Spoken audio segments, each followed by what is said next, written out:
성김과 어울림의 사람들 비전장로교회. 예수께서 다시 회당에 들어가셨다. 그런데 거기에 한쪽 손이 오그라든 사람이 있었다. 사람들은 예수를 고발하려고 예수가 안식일에 그 사람을 고쳐주시는지를 보려고 예수를 지켜보고 있었다. 예수께서 손이 오그라든 사람에게 말씀하셨다. 일어나서 가운데로 나오너라. 그리고 예수께서 그들에게 말씀하셨다. 안식일에 선한 일을 하는 것이 옳으냐, 악한 일을 하는 것이 옳으냐, 목숨을 구하는 것이 옳으냐, 죽이는 것이 옳으냐. 그들은 잠잠하였다. 예수께서 노하셔서 그들을 둘러보시고 그들의 마음이 굳어진 것을 탄식하시면서 손이 오그라든 사람에게 말씀하셨다. 손을 내밀어라. 그 사람이 손을 내미니 그의 손이 회복되었다. 말씀 읽는 사람들 비전 장로교회 1절에서 4절까지의 말씀을 보겠습니다. 1절에서 4절 한 절씩 읽겠습니다. 주님, 나를 변호해 주십시오. 나는 올바르게 살아왔습니다.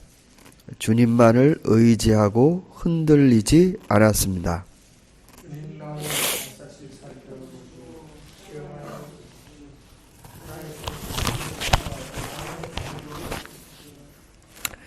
나는 주님의 한결같은 사랑을 늘 바라보면서 주님의 진리를 따라서 살았습니다.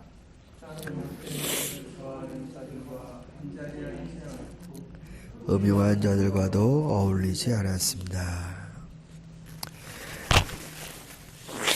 이 시는 굉장히 대범하다라고 어제 말씀드렸습니다. 이 시인이 어쩌면 이렇게 자신의 삶, 특별히 신앙생활에 있어서 자신감을 가질 수 있을까?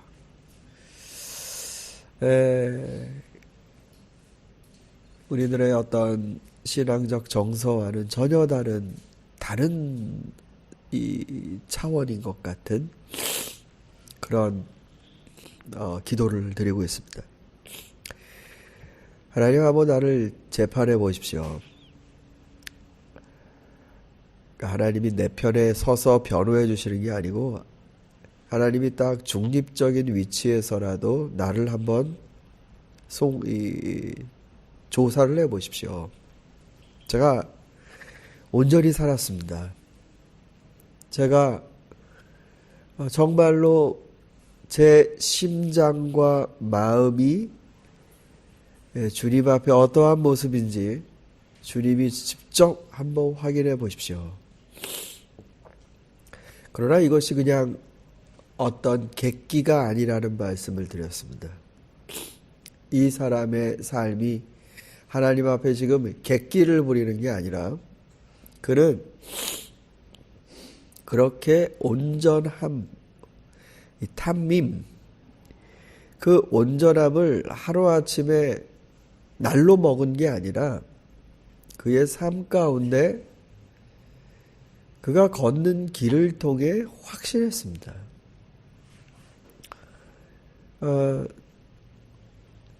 주님의 햇새들을 눈앞에 두고 걸어갑니다. 그러니까 그것을 앞에 보고 갑니다. 다른 게 아닙니다. 그리고 어디를 가든지 그는 진리, 에메트, 즉 안정된 것, 변하지 않는 것, 계속되는 것, 바로 하나님의 그 진리. 사실 우리가 이게 분리된 세계에서 삽니다. 그러니까 우리는 안정되다는 거랑 참되다는 거랑을 분리했습니다. 그래서 사람이 편하고 안전하고 이것이 계속 컨티뉴 하면은 그걸 행복이라고 생각을 합니다. 그런데 성경의 이 히브리어의 이 개념에서 진리, 그리고 안정이 같은 단어입니다. 예언자들이 예언할 때 이런 말을 했습니다. 이사야가 장차 주의 종 하나님이 보내시는 임금이 너희에게 올 거다. 그 앞선 임금들은 역사에서 처참하게 실패했습니다. 그런데 이제 하나님의 종이 옵니다. 이사야는 지금의 현실에서 미래를 향한 기대를 줍니다.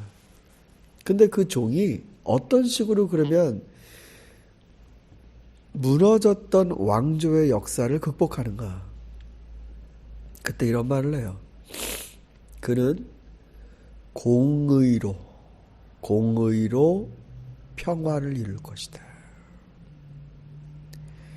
그러니까 바른 것 위에 평화가 샬롬이 옵니다. 근데 이걸 분리를 합니다. 이제 인간들이. 그러니까 바른 게 뭔지 모르면서 평화를 그 위에 얹어야 하는데 평화 따로 진리 따로가 되어버립니다. 여러분, 이것이 한 개인의 문제일 뿐만 아니라 사회도 그렇습니다. 사회적인 전체의 어떤 분위기가 뭐가 올바르고 틀리고 바르고 이게 그거 위에 평화가 있어야 되는데 그게 상관이 없습니다. 언젠가 말씀드렸지만 중학생인가요? 중2인가요? 중1인가요? 설문조사를 했습니다. 1억이 생길 수 있다면 1년 정도 감옥에 가는 거 난 괜찮다. 그게 퍼센테이지가 40몇 퍼센트가 나는 거예요. 40인가?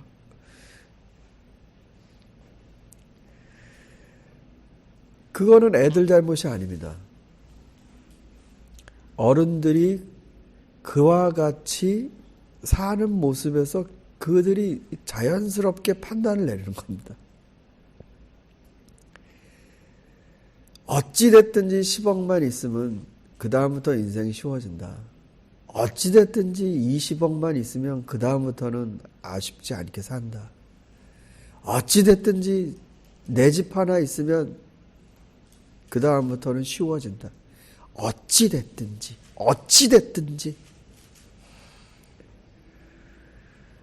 예. 그 샬롬이, 즉 올바름을 상실한 편함이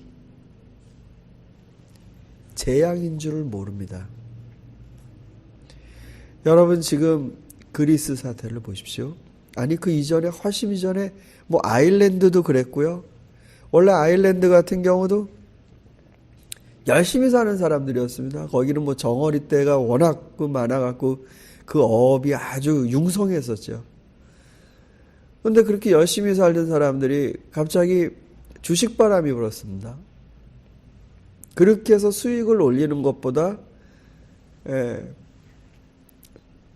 워낙 복지가 잘 돼 있고 잘 사는 나라이다 보니까 그냥 사람들이 편하게 일 안 하고, 그래서 아침에 배 타고 나가서 고기 잡아야 될 사람들이 아침에 카페에 모여서 전부 다 주식 체크하는 그런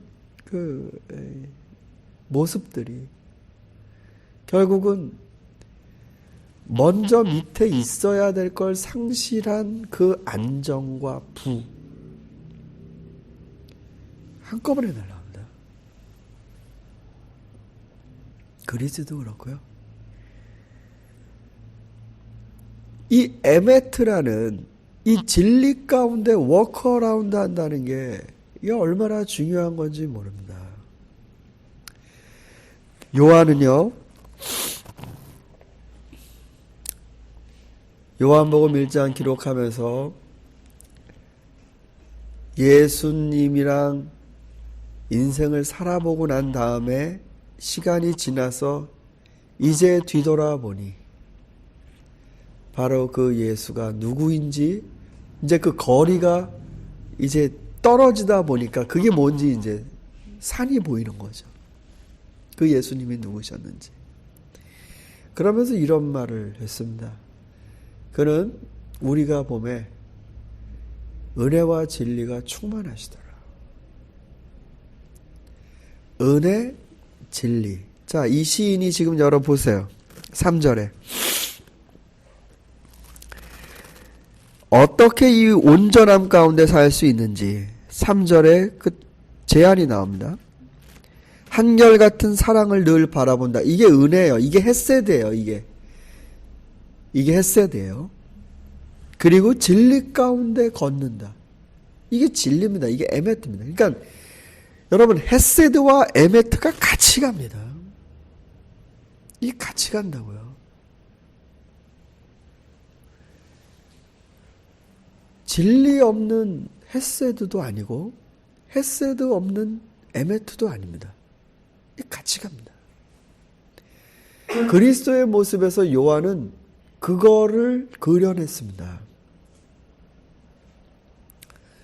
여러분, 여러분의 삶이 정말 안정되시기 위해서, 즉 하나님 보시기에 안정되시기 위해서 올바름과 공의와 진리, 그 토대를 먼저 가지시는 것, 그거를 구하시는 것이 현명합니다. 솔로몬은 그걸 아주 단순하게 비교했죠. 어수룩한 사람이 길을 가는데 지혜와 거짓이 어수룩한 사람을 동시에 꼬십니다. 내 길로 와라, 내 길로 와라.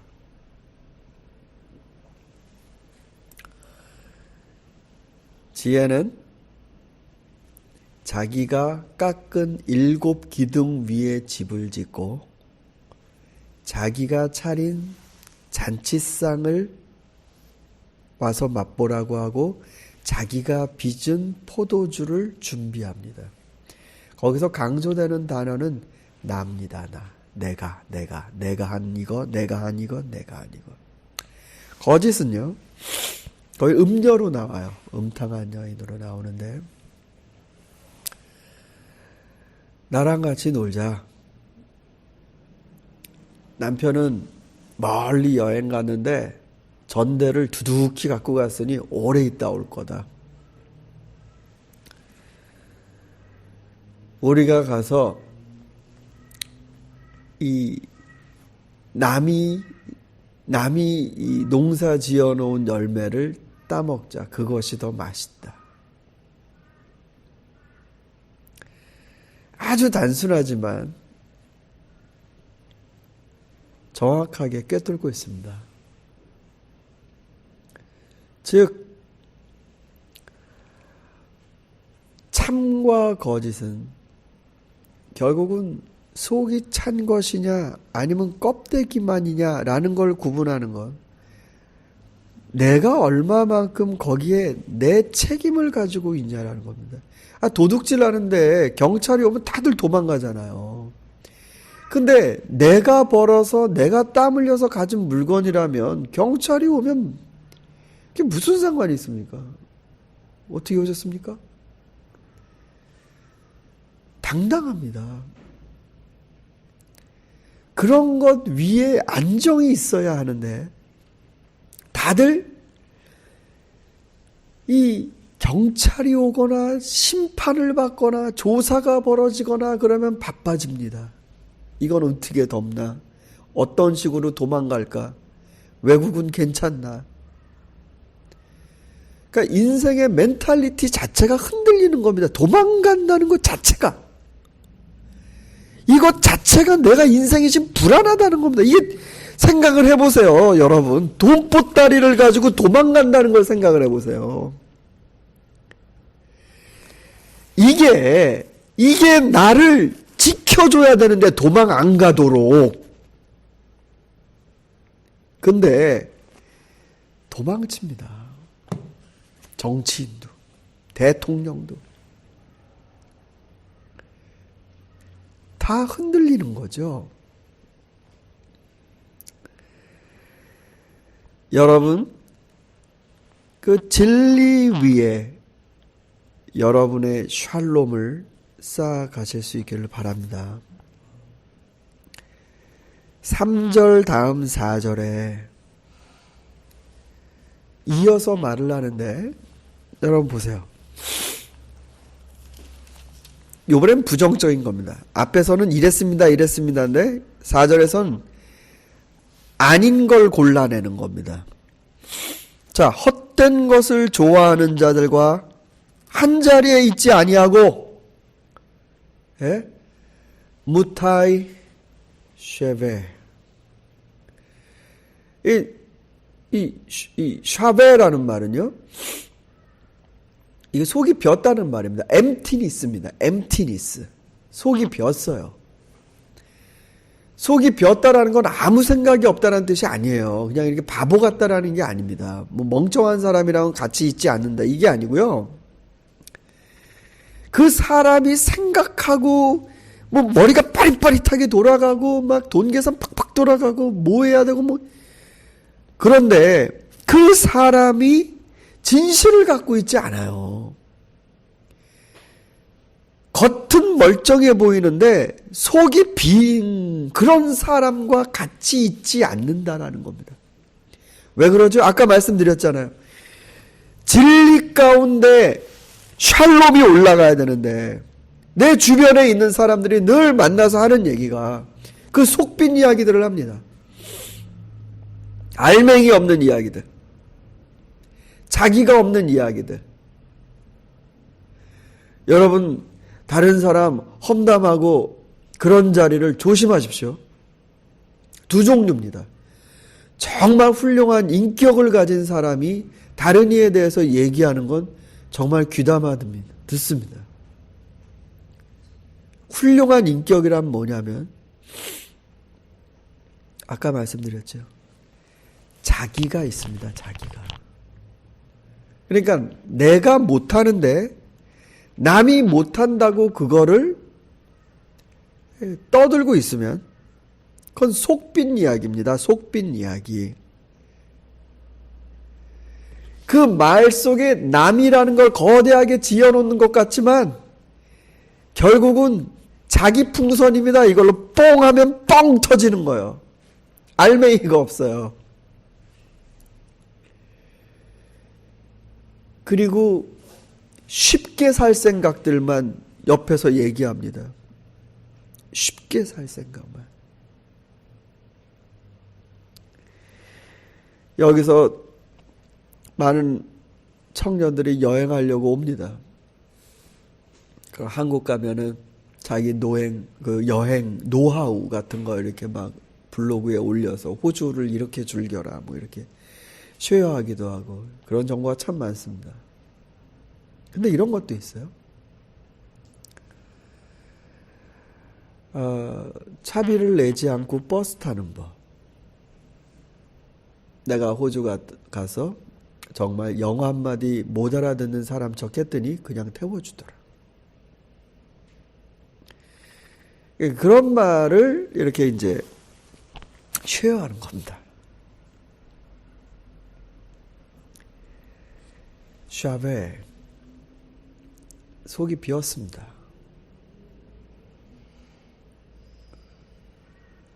그런 게 노하우로 그래? 그럼 내 친구 간다는데 걔한테도 그렇게 얘기해 줘야 되겠네.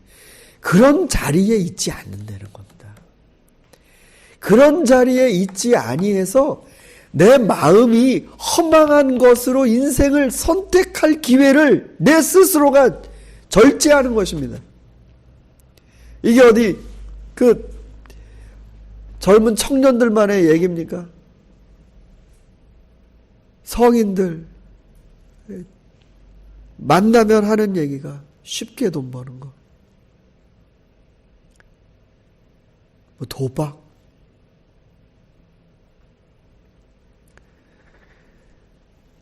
그런 식으로 만나는 자리에 이 사람은 기회를 쓰지 않습니다. 그리고 두 번째 보면 하나 더 있어요. 음흉한 자들과도 어울리지 않는다. 여기서 음흉이라는 말이요, 감춘다는 뜻이에요. 감춘다.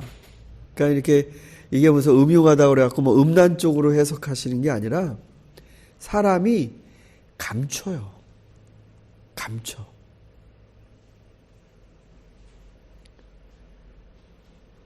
사람이 감추는데, 그러니까 여러분 뭐 수줍어서 감추고 감추는 것도 여러 가지 있지 않습니까? 뭐 연애하는 사람들은 자기 마음 들키지 않을까봐 막 감추기도 하고, 그런 거 말고요. 여기에서 감춘다라는 게 다른 사람들이, 그러니까 여기 이 다른 성경을 보면 이 번역을 사기, 거짓 이렇게도 번역을 합니다. 그러니까 감추어서 사람을 해하는 거죠. 자기의 발톱을 숨기고 있다가 사람을 해하는 겁니다. 그런 자리. 그러면서 그것이 마치 인생을 잘 사는 것처럼. 결국 알고 보면 그 얘기가 다 통하는 얘기입니다. 이 쉐베나 여기서 감춘다는 얘기나. 사랑하는 성도 여러분, 여러분 사람이 같이 앉을 자리가 있고요. 여기 보면 여기는 앉는 게 아니라 뭡니까? 뭐예요? 어울린다라고 돼 있죠. 이게 근데 사실은 동사 두 개예요. 아까 말한 속이 빈 사람들과는 앉지 아니하고 음흉한 사람들과는 come in, 들어가지 않는답니다. 이게 동작이에요. 어디를 같이 들어가지 않는다는 거예요. 즉 어느 프로젝트가 있거나 무슨 사업에 무슨 뭐가 있거나 그 안으로 들어가는데, 만약에 나랑 같이 들어가는 자들이 속을 감추고 때가 되면은 뒤집어서 집어 삼킬 사람이라면 같이 들어가지 않는다. 속이 빈 사람들과는 같이 얘기하는, 여기 어느 번역엔 모임이라고 되어 있습니다. 거기에 같이 끼지 않는다. 우리들이 해야 할 것이 3절이고요. 하지 말아야 될 것이 4절입니다. 헤세드와 진리를 따라 사는 것, 긍정이고요. 부정적인 차원에서 뒤집으면 바로 허영된 자와 음흉한 자와 그들과 거리를 두며 살아갑니다. 그러고 보면 영성이란 모든 사람을 담는 그릇이 아닌 것 같아요. 악을 피할 수 있는 것도 영성인 것 같습니다. 주기도문에서도 그런 기도가 나오죠. 악에서 구하옵소서. 악을 품어내거나 이기게 해주시옵소서라고 기도하지 않고 악에서 구하옵소서. 날 좀 건져주십시오.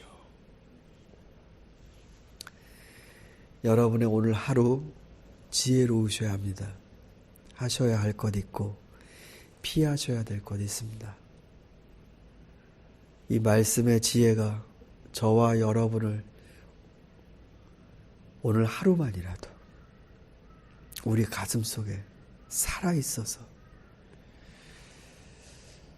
열심히 산다면 그 기억이 또 내일로 이어지지 않겠습니까?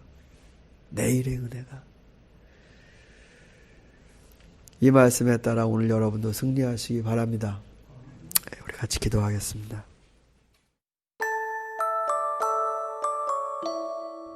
말씀 듣는 사람들 비전 장로교회. 두려움은 마비시키는 힘이다. 기독교는 자신의 정복력과 소유욕을 합리화하는 수단으로 하나님을 끌어들이는 잘못을 수없이 반복해왔다. 그러나 하나님이 자신을 지지한다고 믿으려면 그만한 근거가 있어야 한다. 하나님과 이웃을 사랑하고 언제나 진리의 편에 서려는 진지한 삶을 살 때에만 그런 믿음을 가질 수 있다. 하나님 안에 있는 자신을 아무도 해칠 수 없다는 믿음을 의인은 싸움에서 언제나 승리한다는 뜻으로 곡해 해서도 안 된다. 하나님 안에 있는 한 패배는 진정한 패배가 아니며 죽음도 진정한 죽음이 아니라는 뜻으로 이해해야 한다. 다윗은 하나님과 깊이 교제하며 살았고 하나님의 마음에 맞는 사도행전 13장 22절 생활을 했다. 그런 삶이 있었기에 그는 하나님이 자신을 지지하시리라고 믿었다. 이스라엘과 블레셋의 관계도 그러했다. 하나님은 언제나 이스라엘 편에 서지 않으셨다. 하지만 이번에는 블레셋이 더 많은 악행을 범했다. 하나님이 이스라엘 편에 그리고 다윗 편에 계셨다는 것이 분명했다. 그렇다면 하나님이 도와주시지 않겠는가? 다윗의 생각과 믿음은 지극히 간단했다.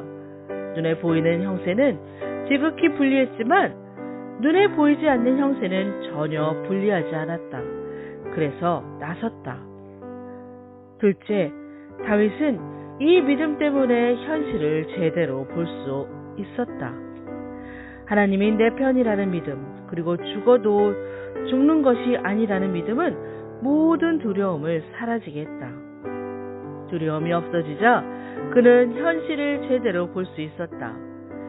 다른 사람에게는 보이지 않던 골리앗의 약점이 다윗에게는 보였다. 몸 전체를 갑옷과 투구로 가려 난공불락처럼 보였지만 이마가 열려 있었다. 두려움이 없어지자 다윗은 제대로 생각할 수 있었다. 그는 계산했다. 저 표적을 어떻게 공격할 수 있을까? 그는 충분히 승산이 있다고 결론지었고 그래서 골리앗 앞에 섰다. 믿음은 이런 것이다. 무조건 하나님이 내 편이라고 주장하는 것이 아니다. 하나님이 내 편이라고 믿고 아무 생각 없이 무모하게 행동하는 것도 아니다. 믿음은 냉철한 것이다. 믿음은 계산된 것이다. 하나님 안에서 냉철하게 현실을 보고 판단하는 것이다. 그런 다음 우직하게 걸어 나가는 것이다. 다윗이 그렇게 했다. 이러한 사람에게 해결 못할 문제란 없다. 이렇게 사는 사람은 경거망동하지 않는다. 항상 침착하게 현실을 직시하고 냉철하게 판단하여 행동한다. 이것이 영적인 사람의 모습이다. 불끈 달아올라 춤을 추다가 금세 식어버리는 것은 참된 믿음이 아니다.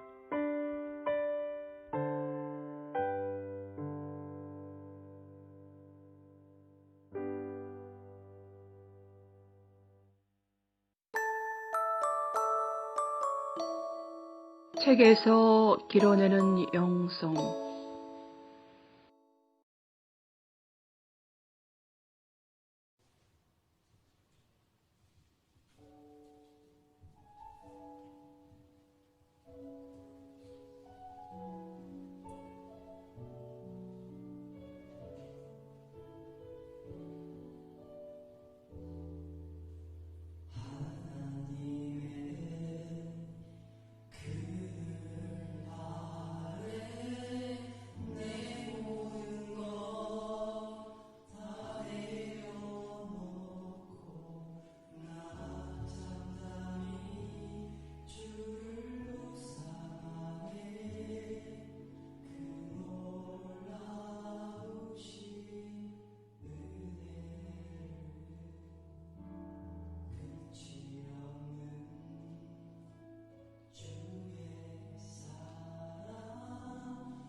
찬송하는 사람들 비전 장로교회